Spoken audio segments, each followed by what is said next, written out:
What's up? I know, sorry. Just had to do my little fastly thing. Because, I'm 21. So, I'm gonna brush my teeth. Literally, like, near the afternoon, but had to wait for a whole fucking morning to do that shit. To clean my fucking teeth.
So I'm gonna tell you what's on the agenda for today. Okay. In the kitchen.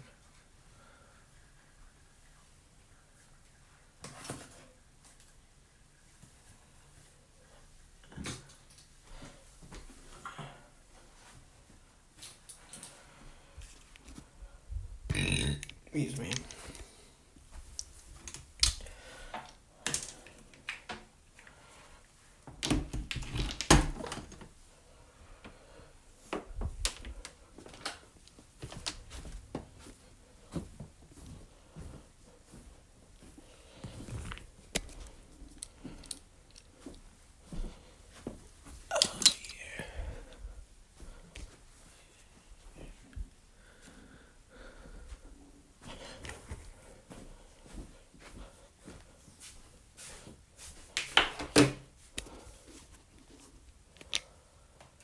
Okay.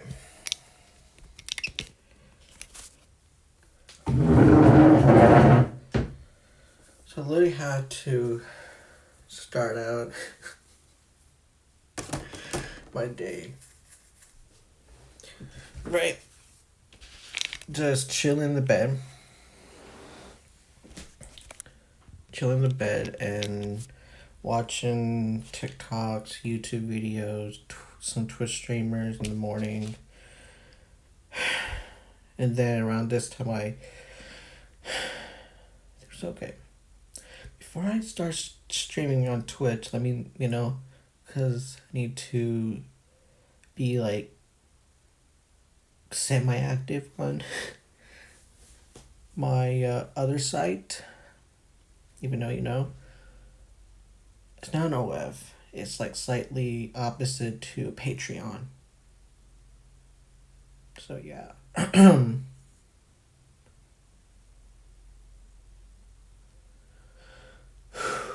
So the plan is to export some VODs onto my VOD channel on the laptop.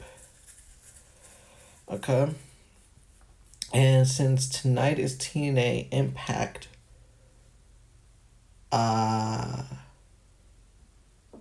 That'd be a good thing because they taped Teenage Impact last weekend, which was on the same day as the Conor Ben and Chris Eubank Jr. fight, which I watched last week, partials of it because I slept through it because it was fucking afternoon and I was getting sleepy. So I said, yo, I don't want to do nothing online just to gain, attention. I just want to have Conor Ben win, which he did by unanimous decision, and yeah. So yeah.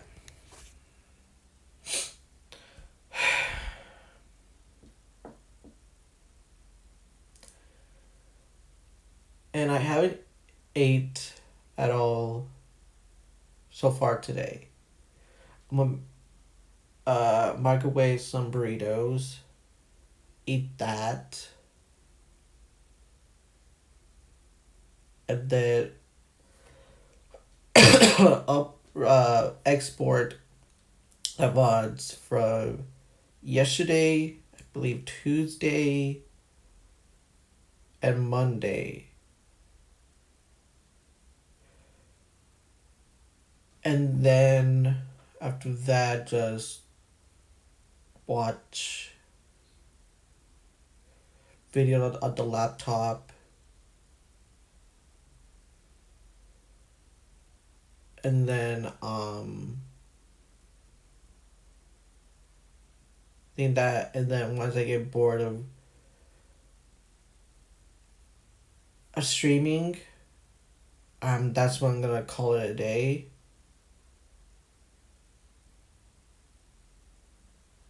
Because there's, unfortunately,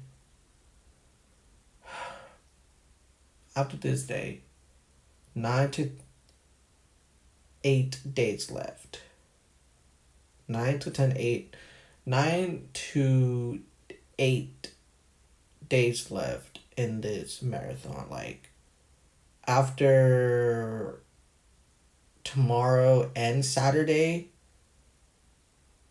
is a week left. A fucking week left.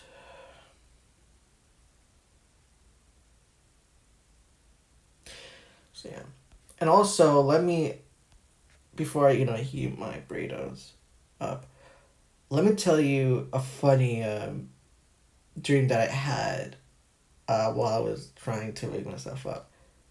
First, I think I had it, not the one that I told y'all yesterday, where I was in a school and then fences and such. No, this is a different one. A different dream that I had for today. So, I don't know the first one, but I slightly know the second one. Okay, I slightly know the second one. So the second one was about me in a random, like, neighborhood, right? Neighborhood. There were, like, houses on each side, like, yeah. And then went into one of the houses. There was, like, I think it was a famous creator that I saw on my TikTok, but I didn't acknowledge it. I didn't, like, notice. Acknowledge it. So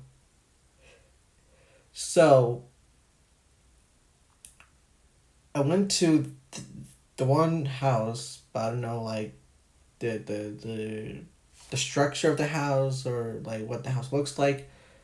It was like a famous person, not like famous, but like how can I say this? Like a content creator,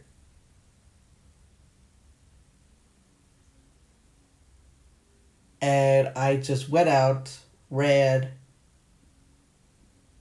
and the one content creator that I don't know, I think it was the one that has that one famous TikTok sound. Like you know,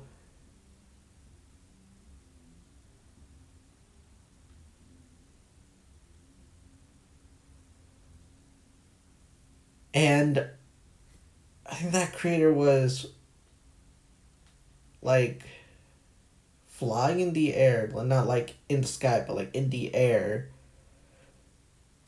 And then it was a he, yes. So he threw, uh, I think it was like a broken, uh, broom. It was like just like the broom was like this long, right? But it was broken off. Threw it, and I woke up. So slightly know the dream, but it's just like that's really part of the dream that I know of. Like I dreamt weird things, right? Okay, don't judge. My God, I dreamt weird things, bruh. The one that I told, I think it was yesterday or Tuesday, that was weird. Cause the one that I told, I think it was yesterday or Tuesday, I told you that I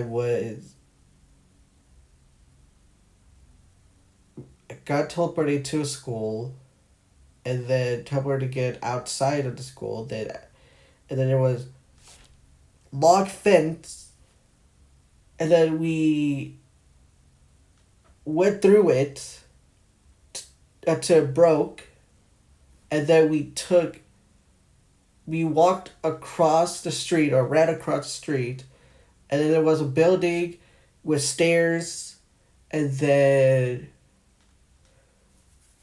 a door leading inside the building, and then after that there was another building, but there was a basketball court, and then a teacher that I know of from my high school, and then after that it's like I wasn't wearing a shirt. My dream, by the way, literally wasn't. I was just wearing shorts, shirt. No, a short, socks and shoes, and then went inside that I was really weirded out because I wasn't wearing a shirt, and then I woke up Tuesday or Wednesday or yesterday. So that was a dream that I had yesterday or Tuesday. So yeah, weird, a weird ass dream. So yeah, jeez, I'm really to have like a goddamn like a chat on my Discord server just to write down my dreams or like certain parts of my dreams or like what dates were in my dreams. I had to do that because I need to go back to those certain dreams and continue on doing like that I can the next day tell you guys more about it. I think I think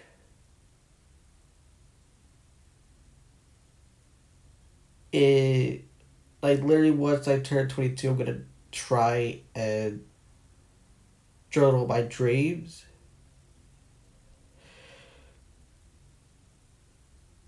to let you guys know more about it then I can yeah pull it up. So yeah.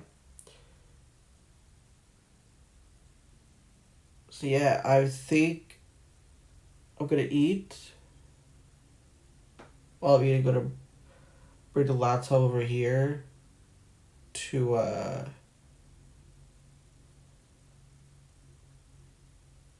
what is it, to export my videos, the VODs from my Twitch to my VOD channel, to have it slightly consistent as I can. So yeah. And also, I tweeted out something. I'm gonna break the laptop to read you guys what I tweeted last night, so we're back.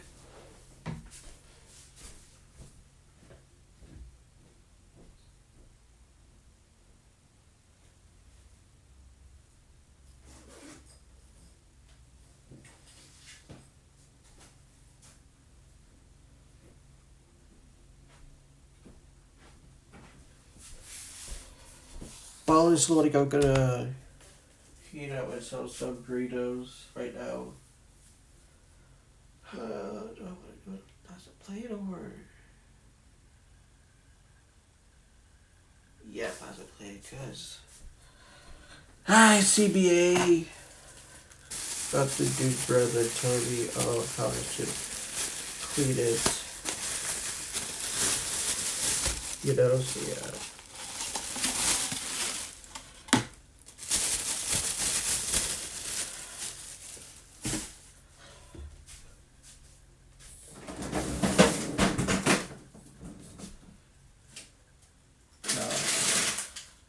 Verified it's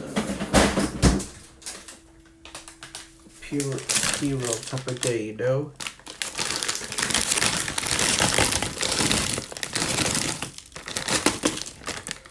Oops.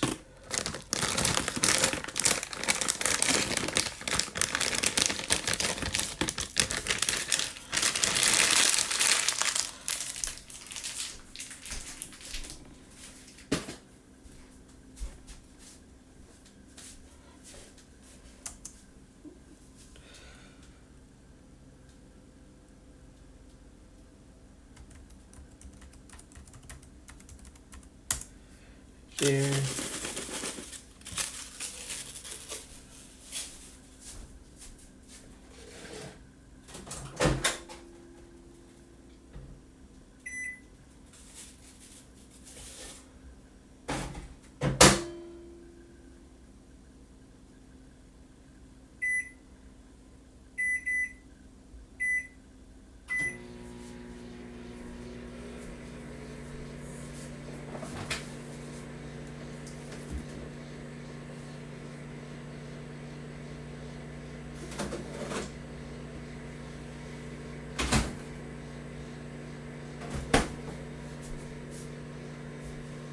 Wait, what day is it?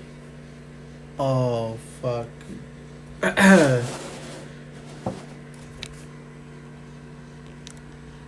Like, praise the date right here. It's 20th, so I don't know if it's like a drinkable milk still. Yeah, it is. Okay.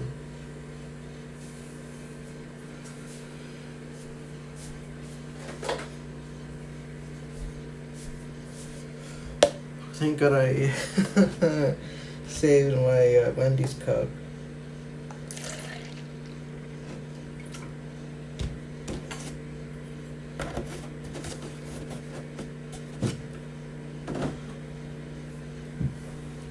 So I'm pulling it up right now, like what I tweeted.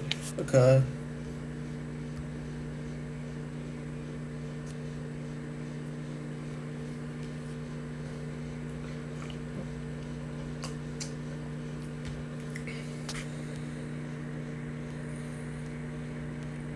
Because I tweeted something like slightly, not controversial, but like slightly, yeah.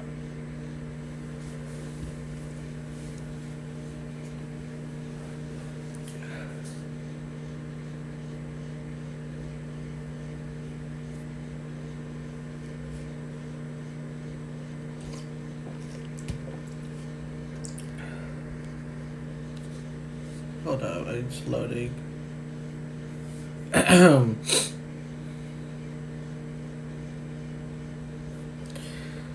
Literally, this computer is so fucking slow. Like, look at this.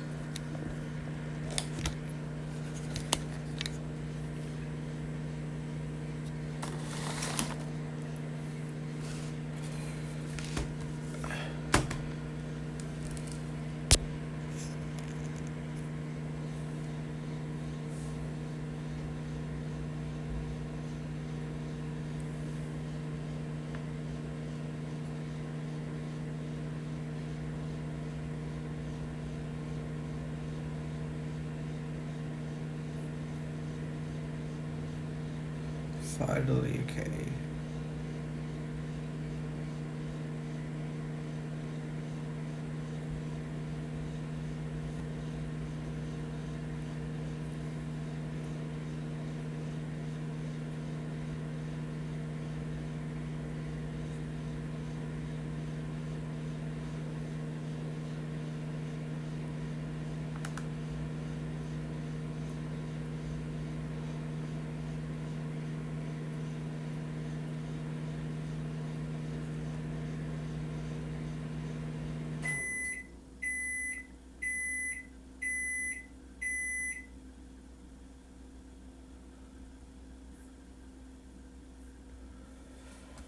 Oh my god.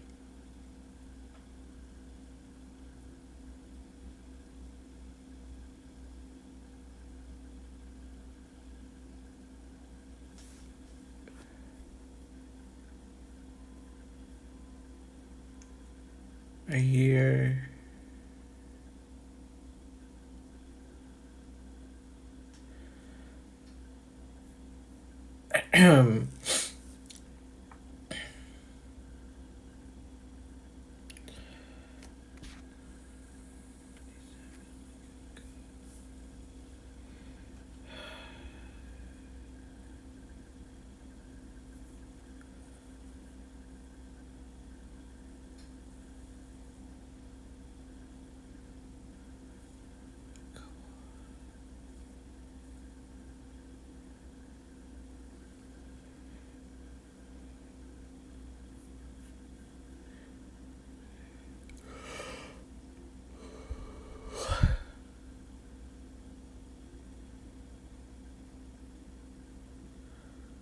What the fuck is happening while I was doing my fucking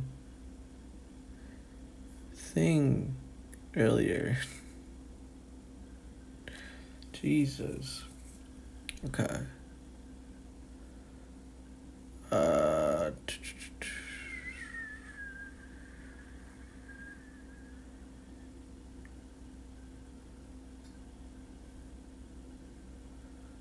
Hold up. I'm looking for it. As you can see, I'm looking for it.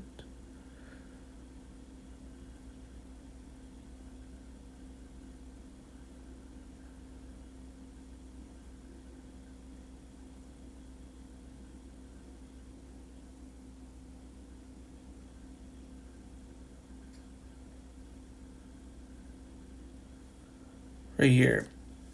Okay.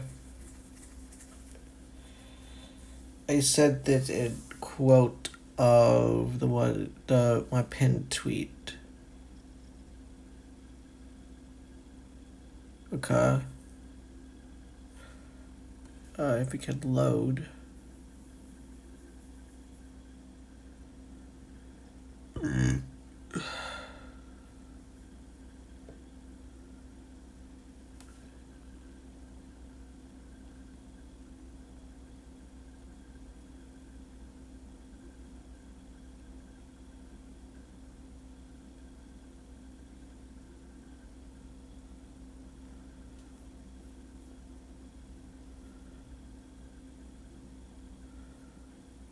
I said tomorrow is day 20 of my streamathon.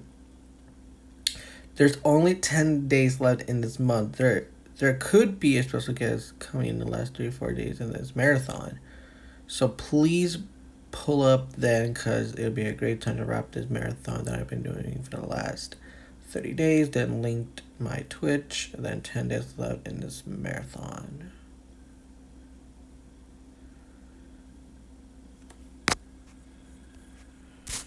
And it's true, there's only 10 days left. Well, 9 days left, matter of fact. 9. And I talked to my ex if they want to, hang out next week.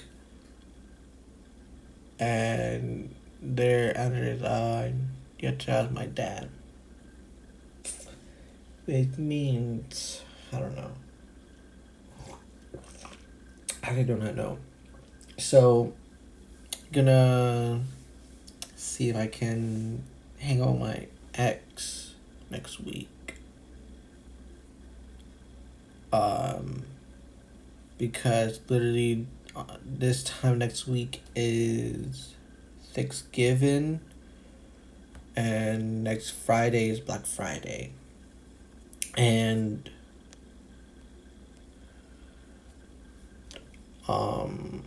yeah. I literally, like, it could be next Thursday or next Friday, because next Saturday I can't hang out because I'm gonna have to watch fuck, what is it, Survivor Series War Games, literally in the evening, cause I'm like very excited for that shit. I'm very excited for Survivor Series War Games in San Diego, California. Face Rug, Dominic Mysterio's hometown. And again, I'm gonna clip it. I said I was gonna clip what I said Tuesday or yesterday about it, about that. But I'm being dead as I'm actually gonna fucking clip this. Um, if if I'm gonna put this up on my Twitter, tagging Triple H, tagging WWE, tagging Adam Pearce, Nick Aldis, Rug, Triple H, Nick Aldis, Adam Pearce, to give Rug like free access, cause like to stream like war games, like everything, and I give, because I really want to see. Here's who I want to see. Attend as like content creators. Like Cali.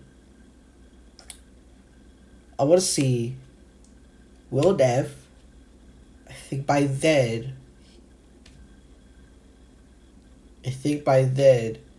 By next week, Will Dev, Caroline Quad, and Hassan will be back to LA. So what? Will Dev, alright? Will Dev, Eberu, Body, Jens Body, and Rug, per usual, because you gotta have like the hometown guy, aka Face Rug, streaming it. And yes, you could let Emeru, IRL stream, Extra Emily as well. Like, heck, I want some creators from Austin to fly over to SD to collab with freaking Face Rug next week. Because next week is going to be a great week for WWE, because it, like, if you don't know, WWE is literally coming to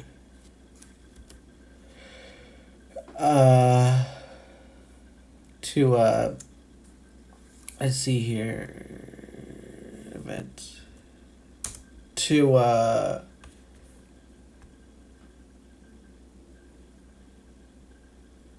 think this upcoming Monday Raw is taped, I believe. Look on their events website, all right, the one for tomorrow is not taped, but they're gonna tape two SmackDowns. The one for tomorrow, they're gonna actually stream it like per usual, but after that, it's going to be like taped, meaning they're gonna film it, but with the intention of building up for the last time. Well, or if they're not gonna tape, I think they are gonna tape it. Yeah, because I don't see it for Friday, Thursday. Well, Friday on the event list. So they are gonna tape two SmackDowns, and I think they're gonna tape two Raws, I believe. No, because the one on my birthday is not gonna be taped. Because on my birthday, they're gonna go to Glendale, Arizona on my birthday. So, like I'm saying, like my birthday lands on a fucking Monday Night Raw. So that's like out of a coincidence, I'm gonna be fucking watching Monday Night Raw on my fucking birthday, and I want all talent of Raw, SmackDown roster, NXT roster, TNA roster, Evolve roster to say happy birthday to me. Cause like, come on. I know there's other people that were born on my birthday, like freaking goddamn fucking who is that Twitch streamer that fucking that Jason's girlfriend's sister, you know? Her. Her birthday literally lands on my birthday, so that's cool. But she's like a couple years older than me, but fuck it. But like it's just so cool. Like I would love to see like Days say everybody to be really portable, say everybody to be like a freak like couple wrestling YouTubers that I know of say everybody to me because my birthday 22 gonna be lit. Like no joke, it's gonna be lit. Not like lit as like Project X lit. Nah, I'm not gonna do that shit. Fuck that. Nah, cause like I need to be like a bitch of bees to make that shit happen, you know? Like rent out a big chunk of like a chunk of acre and then have a lit birthday party. You know? Like have the fireworks off, like I just want my future birthdays to be lit. All right, that's my future plan is to have like a pretty dark lit birthday where cops cannot be called. All right, and have a big acre of land that is where I could like I just want to like slightly have a Project X party, but at the same time not. So it's like that. What I'm trying to say is this SmackDown tomorrow is gonna be taped. And the one on Raw is gonna be taped as well. Well, they're not gonna fucking tape it because next Monday is my birthday, so they're not gonna tape next Monday Night Raw. That's an L, because I think after that we're gonna have our taped TNA, taped TNA, and a taped, a taped SmackDown. Yeah.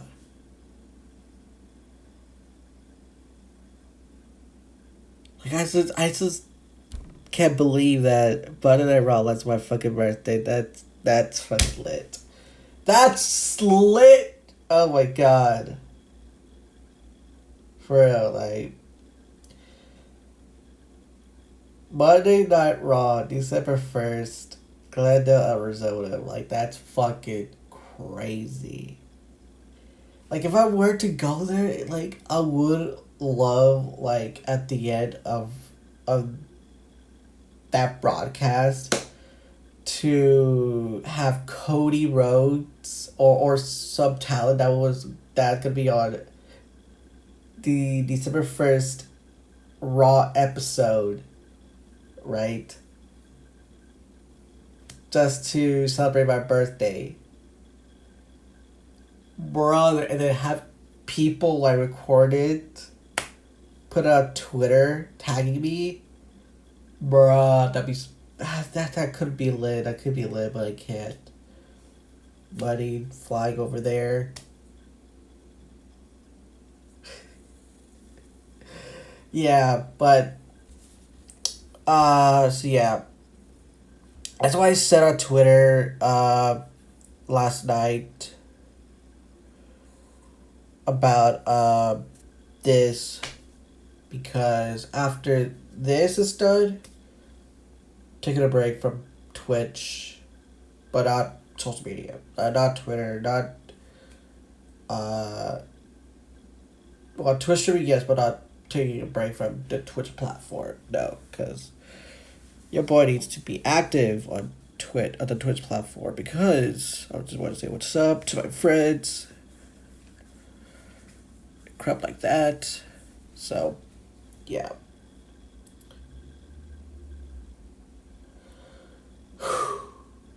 Whole lot of stuff that I talked about. So yeah.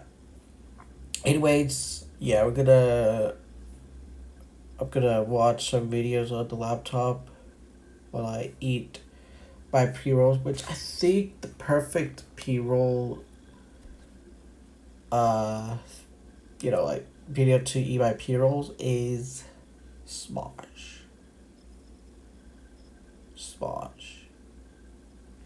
Why Smosh? I don't know. I do not know.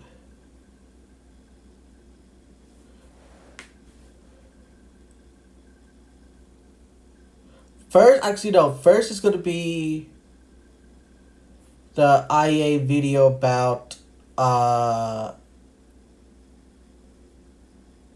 Duolingo, because that's the thing that I'm interested in, because like I've been using Duolingo for like 902 days. Yes, I've been using Duolingo for 902 days, and even other people been using Duolingo for other languages as well.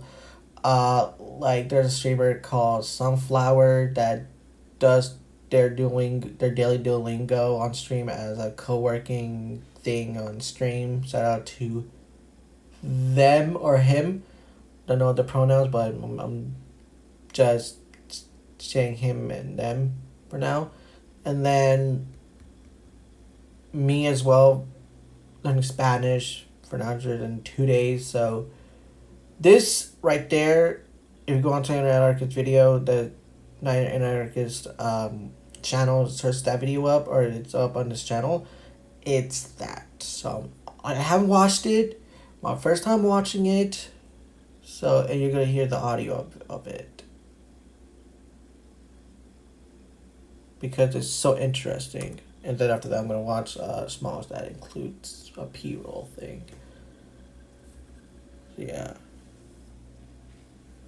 Grammarly helps me get the best grades possible while depleting the least amount of hours of my week.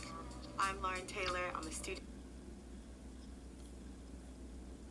In a world of soulless corporations pretending to care about users for profit, Duolingo managed to become the ideal example of how a billion-dollar company should build a genuine connection with their users. From expertly marketing their mascot Duo the Owl with relatable memes, to having a mission of making the world a better place, Duolingo has always had a place in the heart of its users. Unfortunately, one out-of-touch decision has completely derailed the relationship and forced many many of their most dedicated users to quit using the app entirely. Why? Should I kill my streak over this AI BS? To make matters worse, their uncanny response to the situation only pushed fans further away and strengthens the notion that they didn't really understand their users. Hello, world. I'm a part of Duolingo's social team, and it's time you all learn the truth. Enough is enough. If you have seen this video, oh no, my plan has worked. I've had it with the CEOs and those in power. It is time we show them who's in charge. Hi, I'm the Internet Anarchist. I create weekly YouTube documentaries, and today we'll be examining the rapid reputational downfall of Duolingo, what they did to turn their user base against them, and why their attempts to quell the controversy only intensified it. Duolingo is one of those companies that seems capable of doing the impossible. Not only did they turn a free product into a profitable business worth True. over 20 billion, but they also managed to do it while staying true to the values the company was founded on. However, getting to that level of success wouldn't have been possible without a seemingly unshakable connection with their users. For those unfamiliar with Duolingo, it's a language learning app that uses game-like mechanics to keep users engaged and assists them at achieving fluency in a given language. The app's bright colors, leaderboards, streaks, and the iconic mascot Duo the Owl are all surface-level hooks designed to keep users coming back to all the lessons. According to their website, Duolingo's mission is to create a free language education alternative available to everyone. This mission was so compelling that even before Duolingo's launch in late 2012, the app had over 500,000. Can I just say, what they preach is true. I've been using it. First, I didn't use it because I thought it was like a dodgy app and like a sketchy app, and I didn't. Downloaded it because some people were sponsored by it, and I said, ooh, should I? Because throughout my throughout my school career, from because I think middle school doesn't let you learn Spanish, right? Only middle school and high school. So middle school and high school, I never had a Spanish class ever, not in 6th, 7th, or 8th grade. Then entering high school, I never gotten a Spanish class in 9th, 10th, 11th, or 12th grade. Because I think that's when I said, fucking, let me try learning Spanish on this app called Duolingo. Duolingo or Duolingo, I don't know how you pronounce it, but yeah, Duolingo. And then I said, okay, let me, yeah. Users on their wait list. By the end of the following year, that number had grown to over 5 million users. Damn, that's a While lot. being completely free was enough to bring in users, it wouldn't be enough to keep the company in business long term. This problem pushed Duolingo's founders, Louis von Ahn and Severin Hacker, to find alternative ways to generate revenue beyond charging users up front. Louis already had experience monetizing a free product when he created the website security service Captcha, but doing the same with a language learning product wouldn't be as easy. From experimenting with the ideas of selling user-made translations to including ads after lessons, Duolingo's founders spent the first 5 years of the company's existence searching for a way to generate sustainable cash flow from their users. Since they couldn't monetize Duolingo right away, the developers focused exclusively on improving the user experience and quality of lessons to maximize the time users spent engaging with the app. And that's not paid user retention, that's just free. We were not making any money. For the first 5 years of Duolingo, we made $0. We were not making any money. And because we were not making any money, we also weren't spending any money on marketing. So there was kind of nothing to do. We weren't spending any money on marketing, so there was not much to do there. We weren't making any money, so there was not much to do in terms of working on the monetization of Duolingo or anything like that. The only things we could work on are teach better and keep people engaged. And so that's all we did. For 5 years, we simply made the product stickier and stickier, and it really made a big difference. While improving the Duolingo experience required continuous modifications, the development team didn't know or couldn't pinpoint which changes were making things enticing for users versus simply driving retention metrics. Two things were happening. Number one, we would add the screen and we couldn't tell them if anything was better or not, because we would see that the metrics were like either kind of flat, but if they were flat, we always found an explanation like, oh, it's because this week is Thanksgiving or whatever it is, and that's why normally we would have gone down. But because we added the screen, we didn't go down or something like that. Like whatever. They just couldn't tell if things were actually helping or not. And in addition to that, we couldn't tell which idea was good and which wasn't, because we're like, well, if we couldn't tell if that was a good thing or not, we,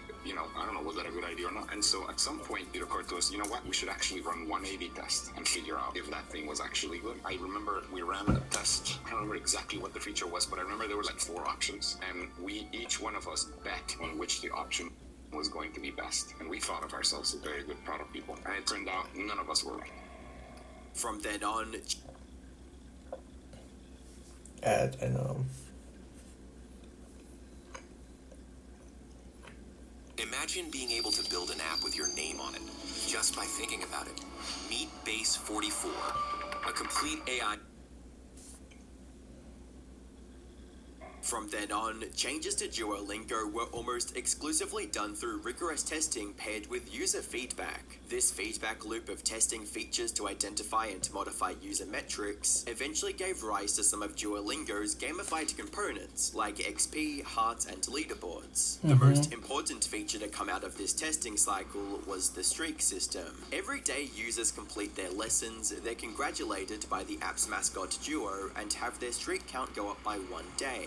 This naturally kept users invested in returning to the app, but it was the developers handling the notifications that reminded users of their streak that really got them hooked. With notifications like, "Hi, it's Duo. Make your screen time count. Take a quick Japanese lesson now." And, "Hi, I miss you. Do you want to practice your Spanish today?" Like a friend or tutor trying to get you to study more, Duo the Owl built an emotional connection with users and gently nudged users to return to the app. However, these notifications weren't sent out randomly or in perpetuity. If users didn't respond, they'd receive this borderline guilt-tripping message from Duo. "These reminders don't seem to be working. We'll stop sending them for now." This choice to respect their users proved highly effective in bringing them back to the app.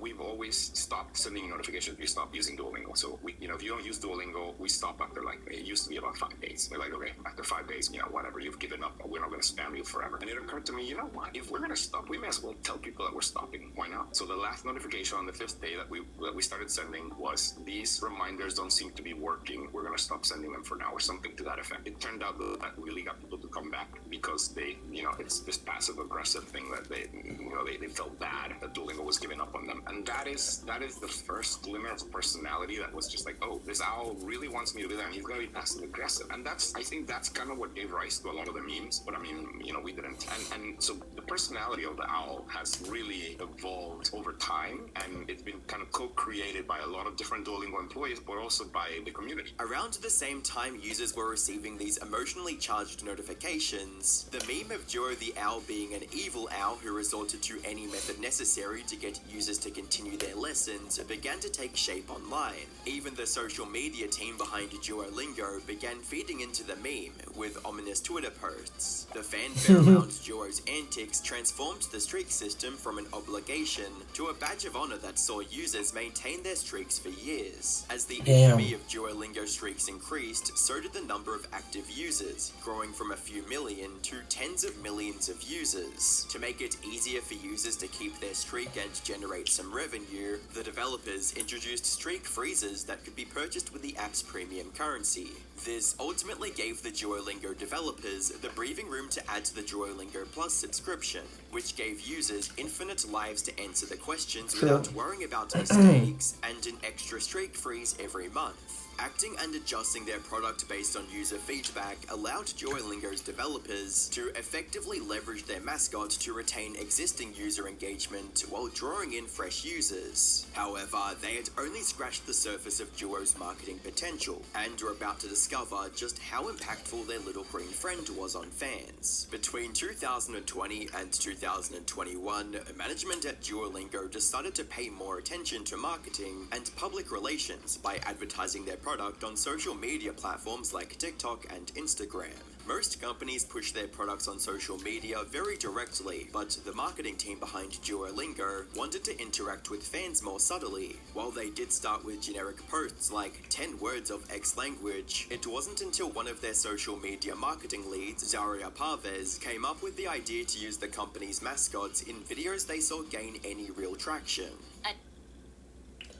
With Google Play Games, you can play unlocked. Unlock bigger screens.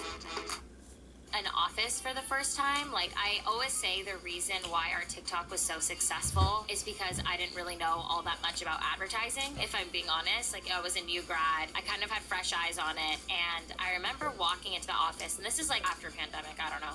But when the office opened for the first time and things were coming back to normal, and I walked into the office and there was this big green owl, which is the suit we all know and love today, just sitting in the corner. And I was like, that is so freaking weird. Like, why is it just there? No one's reacting, whatever. And at the time, it was just meant for like people team stuff where they go to recruiting events and then the owl pops up. And I was like, what if I just like, and I love TikTok on my own. Like, I was already consuming it. And I was like, what if I just make like a funny piece of content off of this? And it was nothing crazy risky. It was nothing like, I would say to the extent of what you may see duos TikTok do today, but it was just different. It was unexpected and no brand was doing it yet. And I think that was kind of our insight in. And it was like these small human moments that I think has made our TikTok kind of blow up. Zaria already had experience with what made viral content on TikTok and did her best to integrate that with Duo's pre-existing meme status online. Yeah. With every viral post, interest in Duo, and by extension Duolingo, increased exponentially. In this silence, baby, let me smack my This growth was only multiplied by the fact that people were stuck indoors during the pandemic and desperately needed something both engaging and productive to pass the time. By the end of 2021, the Duolingo TikTok page had garnered 100 million views and over 1 million followers. Damn. This strategy of focusing on entertaining viewers first and then getting them to learn second would truly set Duolingo apart on social media. That's what we're learning, is that like people don't come to social to learn a language, and very few people actually care about our app when they're on social media. And I think like if we're lucky, people will be like complaining about how they got a C- in Spanish and how much they hate language learning. Maybe they'll insult our app, or they'll just confuse us with like Dua Lipa. Like, that is what people are talking about when it comes to social and language learning. Like, they genuinely, very few, some must, but very few people care what Duolingo has to say about the new slang word. Like, it's just not something that they're going to social for. They're going for either a break or for entertainment. The growth brought on by their expansion into social media couldn't have come at a better time, as Duolingo's founders took the company public in July of 2021. This change meant user growth and revenue numbers were even more vital to Duolingo's survival and keeping shareholders happy. As time passed, Duolingo's marketing team relied more and more on their mascot to market the app, and even went as far as growing a cast of side characters with in-depth lore. They even ran a whole advertising campaign around the evil Duo meme. Has your family been taken by a corporate mascot? Were you extorted by an enormous green owl? Have you been physically or emotionally injured by Duolingo? Did you want to learn a new language but lost your streak and your loved ones? Did you receive disturbing threats such as Spanish or vanish, French or the trench, Japanese or broken knees? If you're a victim of the Duolingo owl, you're not alone. Hi, I'm Peter Francis Manchetti, attorney at law. Over the past decade, I've recovered 537 family members, friends, and precious pets from Duo. Now let me and my elite team of legal professionals at Manchetti & Sons LLC fight for you. Learning a new language was supposed to be fun and easy.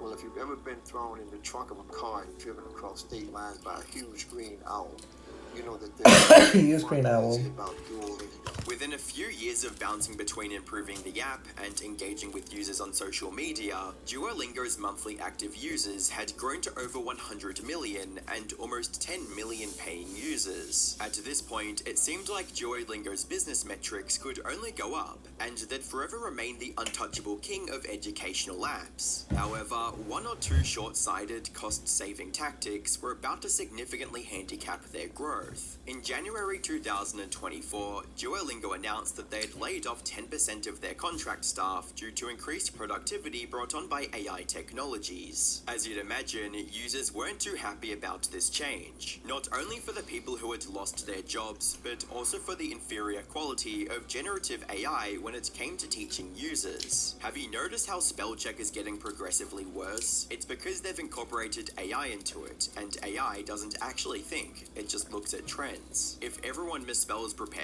as prepare, pretty soon spell check will tell you that prepare is wrong and that you want to correct it to prepare, because the AI will believe that's correct, and that will cause a feedback loop as people let autocorrect make incorrect corrections. It will reinforce those mistakes. Other users would go as far as cancelling their subscriptions to the app due to the bugs in the AI-generated lessons. Damn. Utilizing AI tools is something that shareholders expect from almost every tech company. However, the problem lies in how much they rely on AI and how it affects the livelihood of their employees. Depending on generative content to fill their learning content would severely dilute the app's quality. Using AI to substitute their work would diminish the humanity that made Duolingo what it is. From their marketing to the language material in their app, Duolingo was created by humans for humans, and anything that undermines their reality would do catastrophic downfall to their platform. Developers at Duolingo need that attitude of testing features properly with user feedback now more than ever. Sadly, the allure of higher productivity with generative tech was too much for the leadership at Duolingo to ignore, as they fully jumped on the AI hype.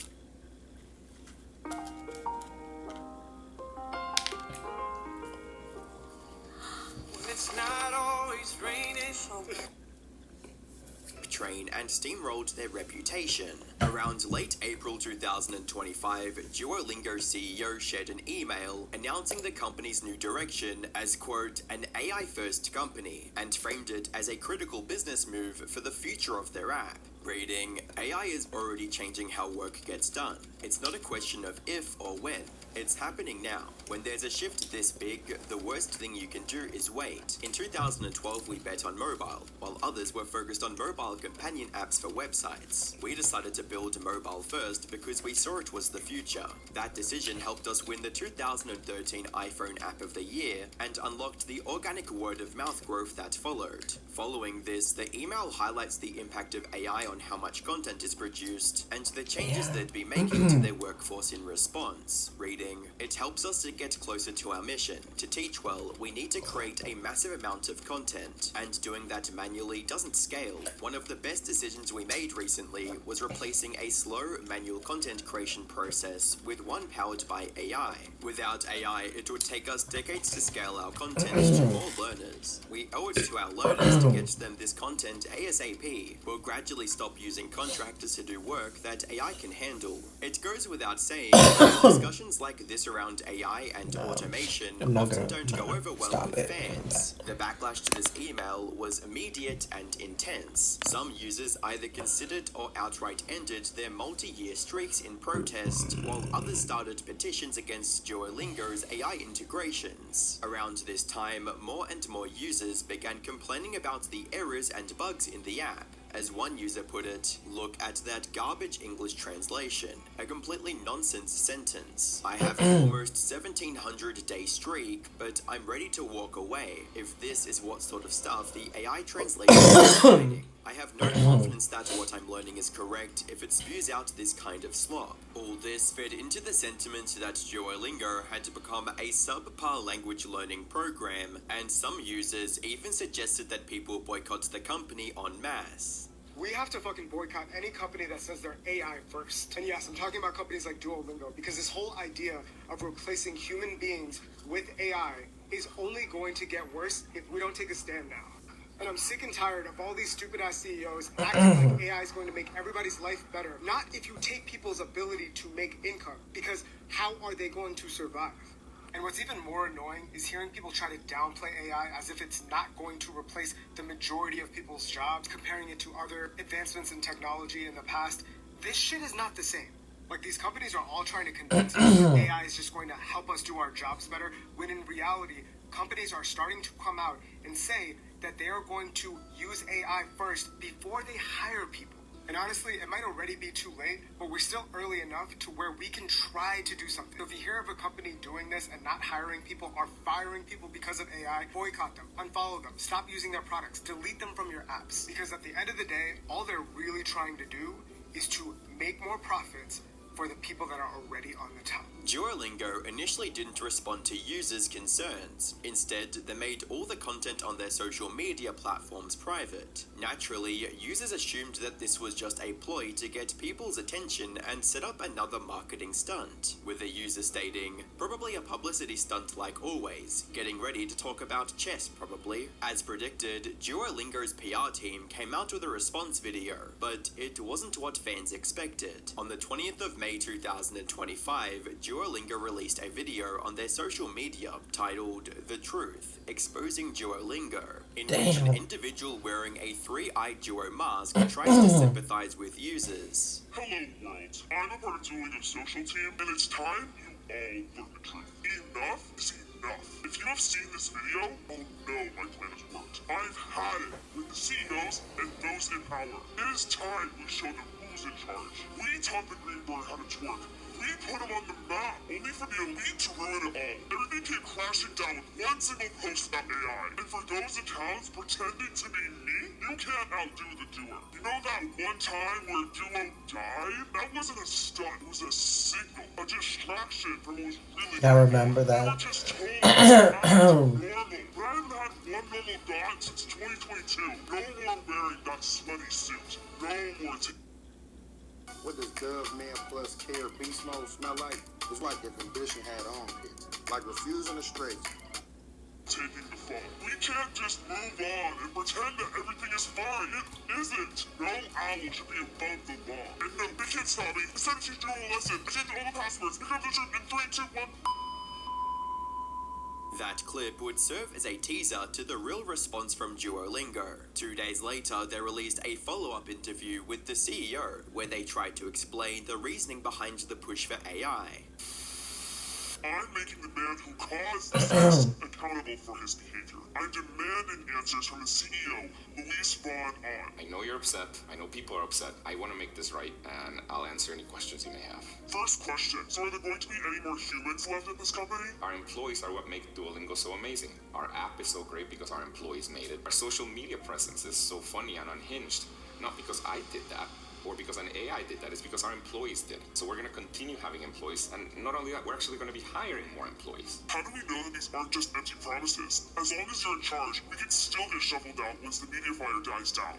And we all know that in terms of automation, CEO should be the first to go. AI is a fundamental shift. It's going to change how we all do work, including me. And honestly, I don't really know what's going to happen, but I want us as a company to have our workforce prepared by really knowing how to use AI so that we can be more efficient. When the topic of human communication requiring real teachers came up, Lewis focused on the quantity of AI output rather than the sacrifices in quality. Learning a foreign language is literally about human connection. How is that even possible with AI first? Yes, language is about human connection, and it's about people. And this is the thing about AI. AI will allow us to reach more people and to teach more people. I mean, for example, it took us about 10 years to develop the first 100 courses on Duolingo, and now in under a year, with the help of AI and of course with humans reviewing all the work, we were able to release another 100 courses in less than a year. So do you regret posting this memo on LinkedIn? Honestly, I think I messed up sending that email. What we're trying to do is empower our own employees to be able to achieve more and be able to have way more content to teach better, and reach more people, all with the help of AI. I guess you can have your TikTok back for now. And what about our Instagram? I'll consider it, and you can keep your LinkedIn. That's problematic. You can take this PR stunt one of two ways. Either you believe Lewis and Duolingo's statements when it comes to AI, or you can view this as a means of sidestepping the drama by playing into it. Either way, fans were unwilling to forget what happened and started spreading this message on Duolingo's recent TikTok, with comments reading, "Everyone listen up. Starting from today, we're gonna start ignoring Duolingo. We will not like the video, it posts or view it. Basically, we will ignore Duo. On everybody's soul, we ignoring Duo. Copy this and share this to every Duo-related video." Many users even became suspicious of Duolingo's recent social media posts and began labeling them as being made with AI. While the company's social media side wasn't responsible for the AI business direction, they would have to deal with its fallout. All the questions, outrage, and backlash would be directed at that specific side of the company, and any issues forwarded to the other departments would be mostly ignored. The only damage this controversy did to the company as a whole was with a dip in their stock price. However, looking at the stock's growth in the months prior, and it seems that dip is only a small loss to the shareholders. Considering Duolingo's history of testing and modifying features, it's only a matter of time before they iron out most of the recent technical bugs. However, the same can't be said for the recent AI components. Mistranslations and unnatural dialogue are AI's most significant weaknesses on the app. If the development team relies too much on generated translations, then the overall quality and effectiveness of the app will suffer. Couple this with the growing negative sentiments towards their social media platforms, and it appears as though users might start looking for a different app to continue their language learning journey. In a way, Duo the Owl collectively embodies all of Duolingo's employees and their trust with users. Once the thought of AI replacing said employees came into the picture, it felt as if parts of Duo were being replaced with something artificial for profit. Not just that, but the hardworking individuals behind Duolingo could be put out of work. Right now, the decision makers at Duolingo are stuck between two difficult choices. One, scale back the AI features to reduce backlash and to rebuild confidence in their product. Or two, continue pushing for more AI features and risk alienating their users. Regardless of what option they choose, we can only hope they don't kill Duolingo for real this time. Like what happened with the impossible downfall of Top Gear. Click the video on screen to find out why.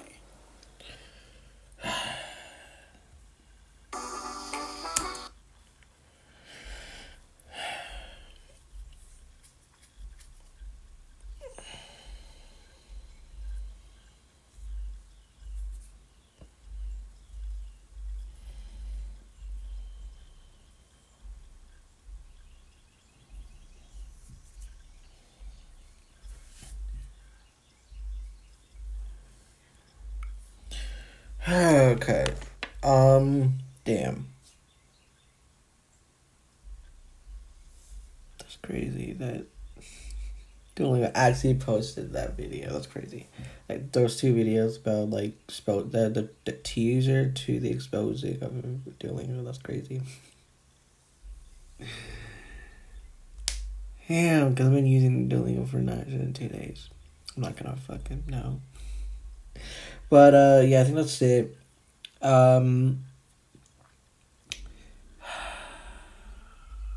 Next week will possibly be a great week. Late next week.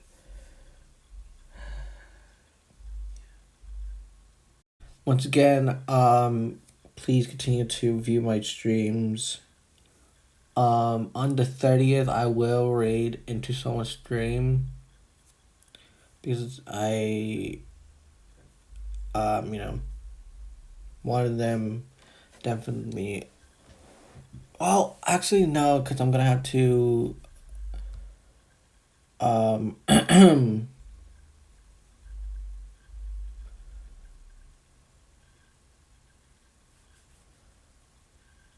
Gonna have to.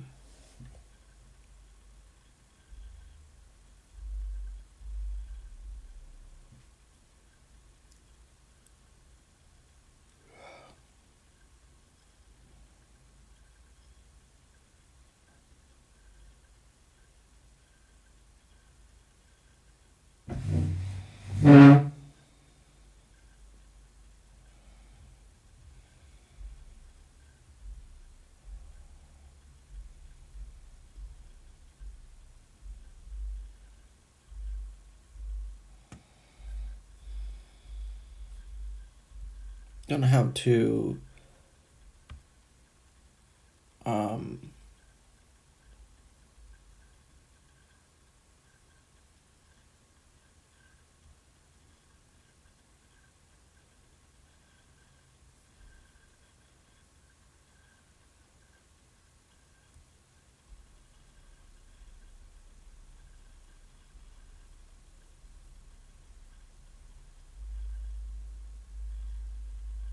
The fuck?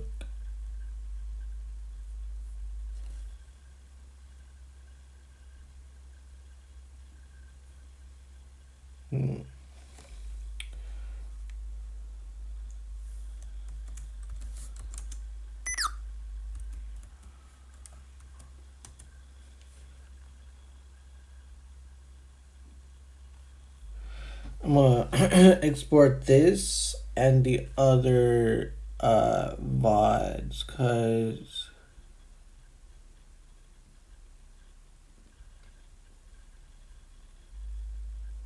um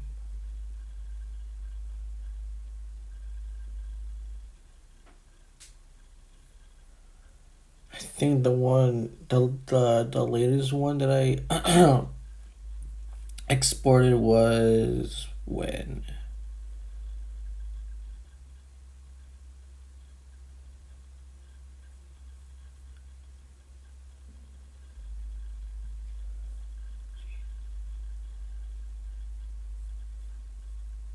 Ooh, yeah, it's been like, yikes.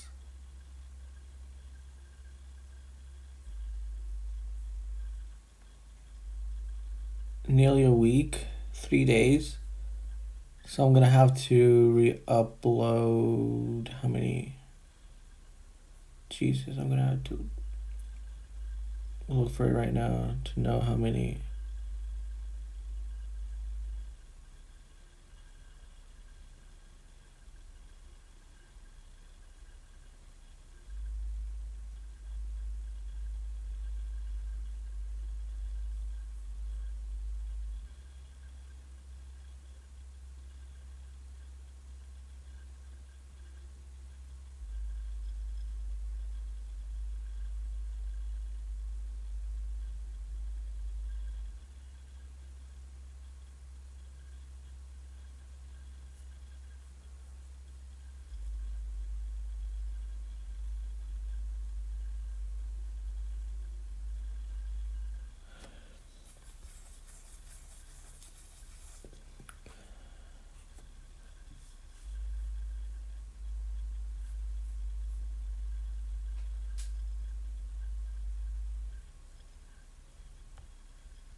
So the one from when?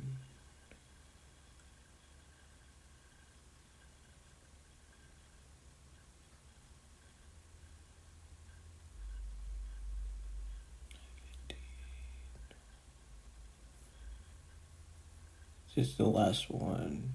Okay. So it's been how long?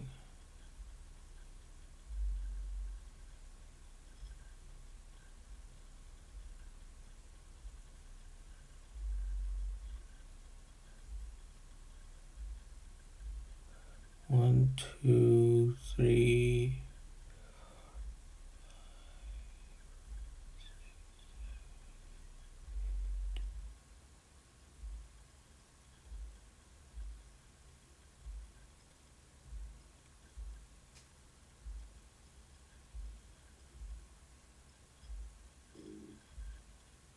So it's been 8 videos since I need to do those 8 videos.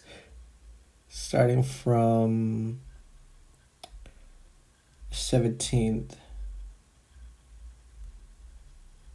from Monday. Jeez, so I'm gonna literally have to do all of them today. That's great, cause yeah. So yeah, that's it. I'm gonna export day 17, day 18, and day 19 VODs in order, and then in order I'm gonna put them in a playlist.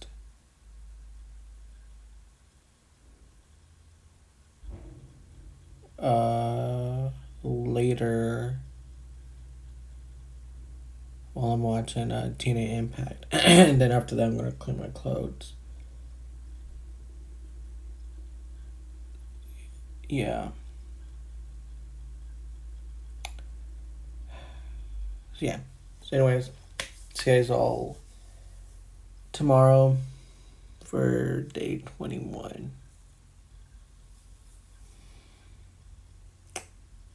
By the way, during this time next month is gonna be my 12-year anniversary on YouTube. Meaning you're gonna see stream on YouTube instead of here on Twitch. Because obviously I'm taking a break on Twitch because I've been doing this for a month.